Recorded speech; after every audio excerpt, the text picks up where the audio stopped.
So I wanted to kick things off. First and foremost, my name is Jacob Smith, for those I haven't met. I'm on the Altimetrik team, specifically the Collider team. For those unfamiliar with Altimetrik, we are a global digital transformation company that basically specializes in helping large clients stay ahead of the curve with technology change and drive innovative solutions from within, amongst some other pretty cool stuff. So definitely check us out at altimetrik.com. We can drop that in the chat here. I represent, along with a few of my other team members in the room here, a project within the Altimetrik umbrella known as Collider. And effectively, the Collider is a community hub for local software professionals. So looking to help folks connect and grow and learn and really build up local software ecosystems, starting in the Detroit area, with the intention to grow into other markets as well once things hopefully go back to normal as quickly as possible. So once our space in downtown Detroit is back open, for those that are based in Michigan, we encourage you to come visit us. For everyone else in the room, and in the meantime, we've got lots of exciting virtual content like this session, a lot more just like this coming very soon. So definitely make sure you connect with us on social media. You can also find us colliderdetroit.com. Lots of exciting stuff in store. So with that said, I want to dive into things without further ado. So today we've got a very special guest joining us, also from the Altimetrik team, but very far away from me, all the way down in Uruguay. We've got Rodrigo Lujambio. Did I do that correctly? Yeah, that's right. I tried my best. I took Spanish in college, so you know. You were very good. Jay almost tripped me, but I got it. And what we're going to be talking about today is this is our second installment in a product engineering workshop series, specifically focused on security do's and don'ts. And instead of me trying unsuccessfully to explain what we're going to be discussing today, Rodrigo, I'd love to just hand it over to you and let you introduce what you'll be talking about and take it away. Thank you very much, Jacob, for the introduction. Let me start sharing my screen. You guys can see it? You guys can see my screen? Yes, we can. Yep. Okay. Hello, everyone. Thank you for joining in. I am, as Jacob said, Rodrigo Lujambio. I have been working at Altimetrik for 2.5 years, I believe, yeah. And since a year and a half, I have been working here as a security developer. Thank you for having me in, and I really hope that you enjoyed this workshop. This is our agenda for today. I will give you a brief introduction, and then I will talk to you guys about right now the two most common security flaws that you can encounter in any web application. I will tell you about how the attack works, how you can know if you're vulnerable to the attack or not, and also how you can protect against this kind of attacks. And then we will have a little bit of time for some general questions, okay? So let's get this started. Why security? Well, it should be not a secret for us that a security flaw can lead to disastrous results for any software product or company.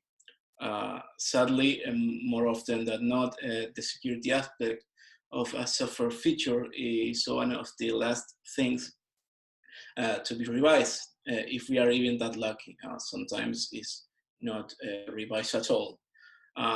Obviously, this kind of behavior is the reason why we have so many security leaks in multiple and fairly different applications across the world. I personally think that we must change the way we think a software feature is composed and realize that its security aspect is just as important as, for example, the performance or the code quality of that feature, right? Luckily for us, there are a lot of resources available for use to learn and consult over the internet. The number one spot, I believe, is OWASP. OWASP, for those who doesn't know, is the Open Web Application Security Project, and its main goal is to improve software security around the world. They have a plethora of educational resources for several technologies and platforms. I think that it should be used as one of your go-to places for any security-related concerns that you may have. Is really that good, trust me. Courtesy of them, we have two purposely insecure web applications that we can use to train and learn about vulnerabilities. One of them is called WebGoat, and it's built with Java and uses Java servlets, I believe. The other one is more modern. It's called OWASP Juice Shop, and it's built with Angular, Express, and Node.js. And I will use the later one to showcase some examples. Again, as I said earlier in the agenda, I will guide you through the two most common vulnerabilities found in web applications right now. I will show you how to know if you're vulnerable and how you can protect against them. One thing that you maybe will notice is that I will ask some questions as the workshops go. I don't know if for this workshop you guys have in Zoom the ability to raise your hand, but if you can, it will be great if you know the answer to some of my questions to raise it, and so I know that you want to speak. I think that by doing that, we can make this workshop much more interactive, and that is always good for everyone. If not, then we have, I think, a Q&A section, and you always can use the chat as well. Okay, I think that we can get started with the first one. Injection. This is, according to OWASP, the most common vulnerability that you can encounter right now in any web application. An injection occurs when untrusted data is sent to an interpreter as part of a command or a query. Think of an interpreter as, for example, an SQL engine, or for example, an OS command prompt. Those are interpreters that can get malicious data inserted, and what this will allow is to attackers to trick that interpreter into executing unintended commands or accessing data without authorization. Since this is the most common vulnerability, we have it in several different flavors. We have SQL and NoSQL injections. We have LDAP injection, XPath, OS commands for XML parsers, and the list goes and goes. So yeah, and what is the potential impact for this attack? Mostly is regarding data, either data loss, corruption, or data disclosure. Sometimes it could also end up with denial of access, and in some real complicated cases, it will end in complete host takeover. Remember, any source of data can be and will be an injection vector. Think, for example, with environment variables, query parameters, external and internal web services, either the request or response, anything that can be processed by an interpreter can be and will be a point of injection. Okay, let's continue. So, okay, I think that you may be thinking, okay, Rodrigo, I think that I understand what you're talking about. This is great, but how do I know if I am vulnerable to such a thing?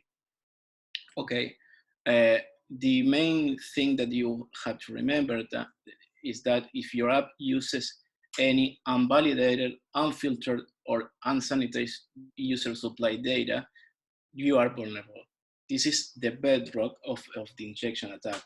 And please remember, when I say user supply, I not only mean a human being. For example, a third-party API response that has been compromised could potentially inject malicious data into your system. I have here a fairly simple example, but I think that it gets the point very straightforward. We have a simple string that will be used as a query later in Java, and we can see that that string uses a request parameter, the ID, in the where condition.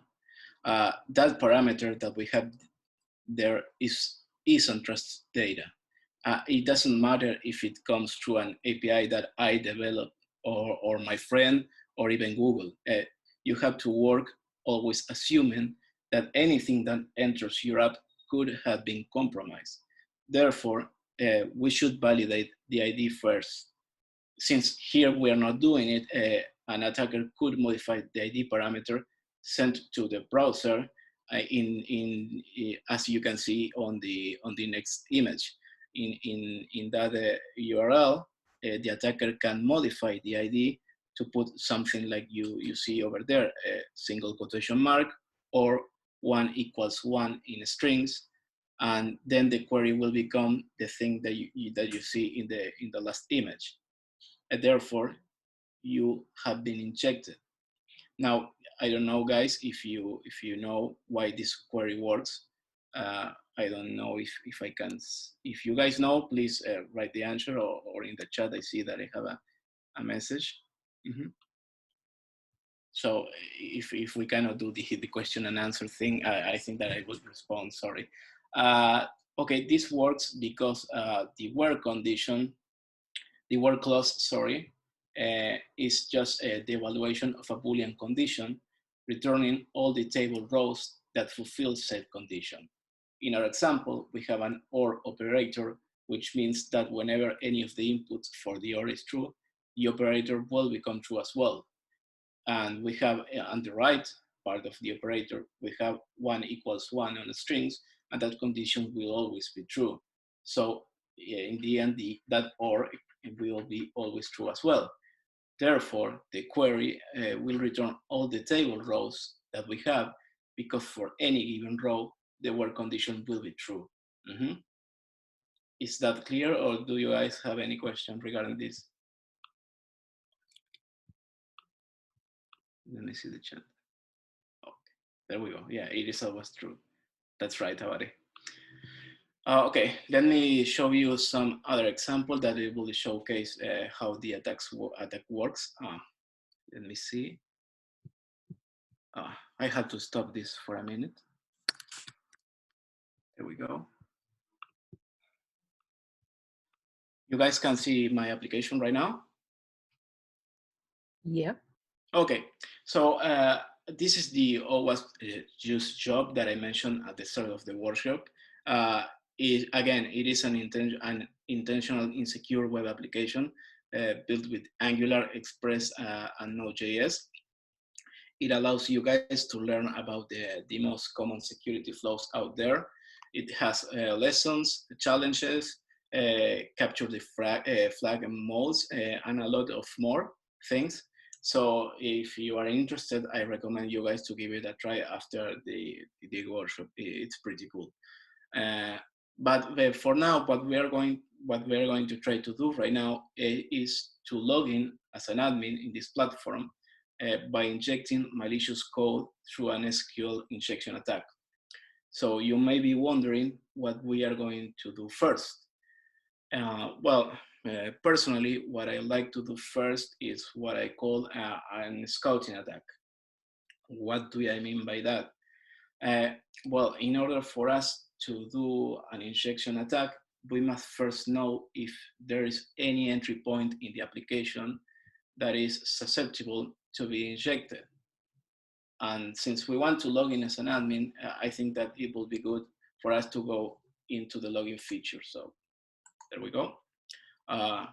We have a fairly simple login form, nothing out of the ordinary right here. Well, so okay. So one of the common techniques that I use, and it is used to see if an entry point is vulnerable, it is to send to the entry point weird characters, special characters, which messes up the syntaxes of common query statements, and see what feedback, if any, the backend gives us.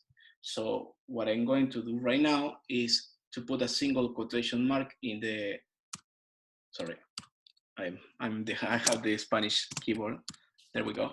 Uh, yeah, a simple quotation mark on the email field and see what happens. In the password field, you can put whatever you want because it is not important for us. We don't know the password and we are not going to log in using that. So let me put something and let's click login and see what happens.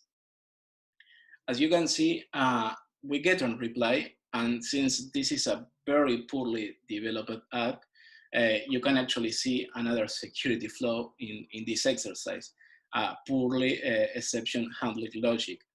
Under normal circumstances, this error should never appear in the front end like this. Moreover, the fact that this error shows up in this way is a huge giveaway to the attacker. I mean, the backend is literally yelling at you, hey, there is something wrong with me when you send me special characters, right? So what we are going to do is we're going to exploit this. So let's try it with the example that we saw before with the Java query and see what happens.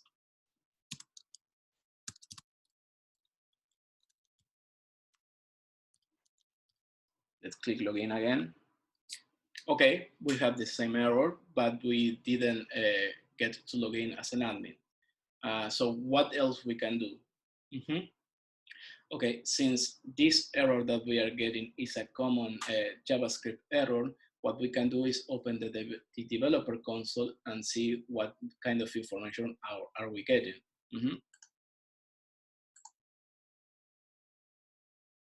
Let me just adjust this a little bit. Okay, let's see the console. And just for the sake of having this clear, let's run the example again so we can see what happens. Okay, as you can see, we get an error. And if we click to see more information, we get more information, yeah, but it's nothing. Nothing here helps us to see what we can do with this. But what we can also do is check the network tab and see what happened over there. Okay, let me see. There we go. Okay, as you can see, the login request is marked in red, which tells us that there was some kind of error. And if we click on it and see the response, and we go a little bit over there, there we go. There we have it, the whole query at our disposal. A quick observation, I mean, in a real life application, we are not going to be so lucky. I mean, the backend is never going to speed us the whole query for us to see it. More often than not, we will have to imagine how the query will look like and therefore try to break it with several string patterns. Okay, but here, since we have the whole query, we don't have to worry about it, right? Well, actually, there is a little thing. If you look at the word class, it has two and conditions. And I mean, sure, we can tamper with the email and password field to make those conditions to be always true. But the last one, it is beyond our reach. We don't have any means to change the delete, add, smooth statement to be always true. Does this mean that we fail our attempt? Actually, the single quotation mark is not the only special character that we can use in this kind of attacks. The other character that we can use is if you can see over here, is the dash character. In several query languages, the putting two dashes like this means that you are starting a comment. So if we append two dashes like this and at the end of the email input, everything that comes after that in the query will be commented, allowing us to get rid of that pesky and condition that we cannot modify. So let's give it a try and see what happens, okay?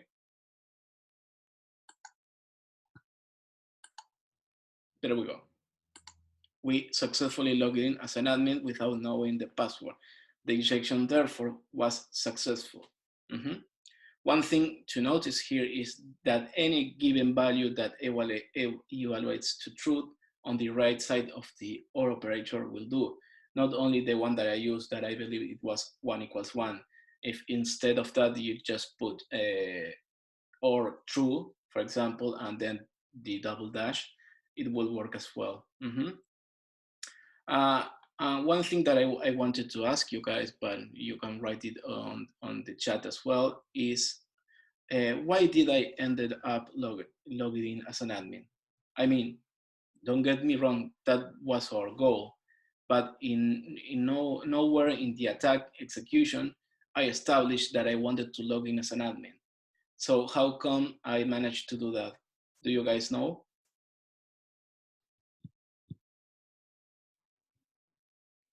And I cannot see. I cannot see if we have any reply to that question. None so far. Okay, thank you.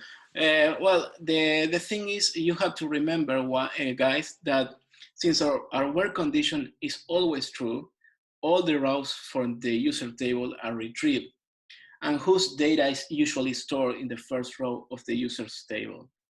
The admin one. That's why.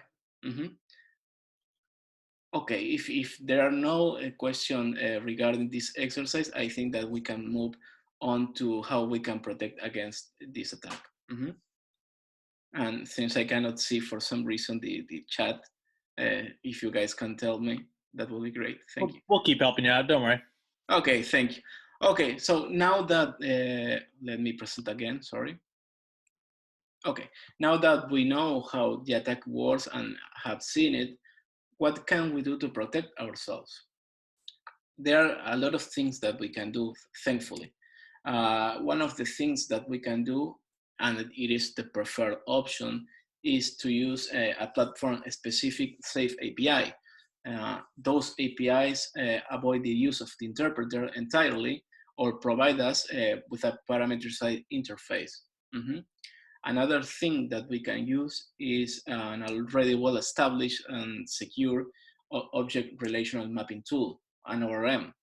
For those who don't know what an ORM is a programming technique that allows you to interact with other systems using an object-oriented paradigm language of your choice instead of the query language of the system. Some examples of these are, for example, Type ORM, Microsoft Entity Framework, Hibernate, and so on. Another thing that you can do is use a whitelist for server-side input validation. A whitelist is a collection of values that establish that only the values contained in there are the ones that our application must support. Think, for example, that you have to validate the age field of a sign-up form. Obviously, our age should only contain numbers, so our whitelist will be composed by the numbers 0 to 9. And whenever we have to validate that input, we will go against that whitelist. And if we have anything that is not a number, we will have to discard that value altogether. That is how a whitelist works. Having a whitelist is more secure than, for example, having a blacklist, because a blacklist, as an opposition to a whitelist, is a collection of values that our application does not support. And that list can be potentially endless. Yeah, sure, for the age case, I think that our whitelist, our blacklist could be any character from A to Z, any white space, and any special character. But there are other more complex cases that the blacklist will not be so simple, and it can be potentially endless. And make sure of this. You are always going to forget to put some value there that in the future will break your application. So if you have to use this technique, always try to use a whitelist. Another thing you can use is escape special characters using the specific escape syntax for the interpreter. There are some times that we need to use that we don't have any other option than to use special characters. So in order to be safe against malicious data, the platform usually provides us for some escaping methods or features for those kind of characters. Please remember to always use them.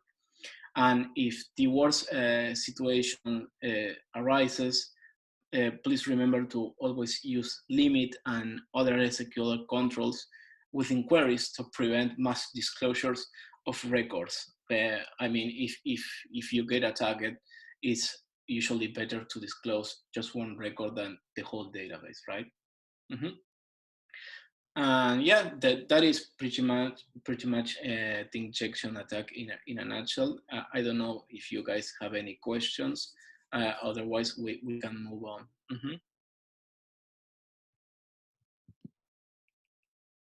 Nothing in the chat. If anyone has any questions, feel free to chime in. Okay, thank you. So the next one is called broken authentication. So what it is about? Okay, so more often than not, what happens is that features related to authentication and session management are implemented incorrectly, and that will allow attackers to compromise passwords, keys, or session tokens, and that will let them assume other users' identities, which of course is a bad thing.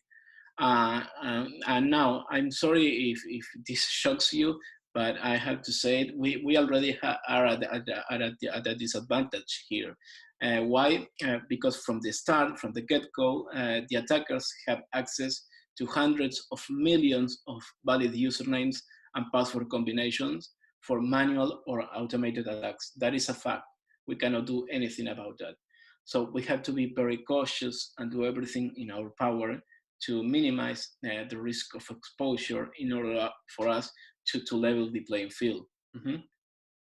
The impact of this attack, you have to realize that attackers only need a few or even just one admin account in order to compromise the whole system.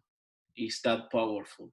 And depending on the application, this may allow, for example, for several frauds like social security frauds, money laundering, identity theft, and a lot of other things. So again, this is not as common as the injection attack, but it's still a pretty big deal. So how do we know, again, if we are vulnerable to this kind of attack? For example, if you allows default, weak, or well-known passwords, such as password1 or admin/admin, I mean, you're vulnerable. Guys, come on, at least put up a challenge to the attackers, okay? If your application uses weak or ineffective credential recovery and forgot password processes, for example, the god awful security questions, then you are vulnerable. I mean, why on earth do we think, guys, that the question, for example, what is your pet's name, is secure enough? I mean, my cousin has a dog named Goliath, and she puts a lot of pictures on Instagram with the dog's name on it, of course. And since she's an influencer, obviously, one of her rivals wants to steal her account. So if she starts the forgot password recovery flow, she's going to stumble with the question, what is your pet's name? And what do you think she's going to answer? Mhm. That is one of the problems that we have with the security questions. How do we measure which questions are secure enough for our application? Long story short, we can't. That is the problem, and that is why we shouldn't use it. There are other techniques and alternatives to protect against the broken authentication. So please use them instead of the security questions. Uh, if your application doesn't have multi-factor authentication or uses a flaw one, then you are vulnerable. If you don't have any multi-factor authentication, please at least add another mechanism besides username and password. Yeah, please at least do that. The more the merrier, of course. If your application uses plain text or has weakly hash password, you're vulnerable again. Always use well-established hash algorithms, and don't try to create your own algorithm. Trust me, it's not going to work and it will be flawed. And always try to keep up to date with these algorithms, because from time to time some case arise when someone gets to break it, and then the algorithm is not useful anymore. For example, it happened with MD5, and it could happen with any other algorithm. Yeah, so try to keep up to date with that as well. Uh, if your application exposes sessions ID in the URL, you're vulnerable. I believe that everyone here have seen at least once a long string of random characters in some URL of some website. That is probably a session token of some sort. So please don't do that. There are a lot. There are other ways to send sessions ID in a secure manner, and you passing it through the URL is not a good one. And speaking of sessions ID, if your application does not properly invalidate them, you are exposed. Always invalidate sessions tokens after the user logs out or after a period of inactivity. I don't know, you will have to think what is best for your application, but I don't know, maybe an hour of, of, of an inactivity is enough for you. Maybe you will need less. You will have to measure that, but please, after that period, invalidate your token. Otherwise, you are going to have a lot of user tokens laying around, God knows where, and that will compromise your users.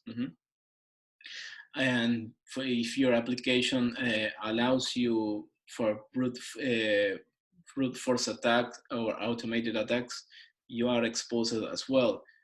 You should establish a number of attempts of failed attempts before locking the recovery, the login feature for that username, and you should also establish a cooldown time frame before the user can try to log in again.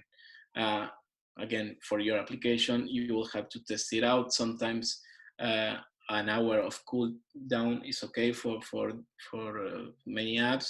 Sometimes you need more, sometimes you need less, and for the number of attempts, it is the same.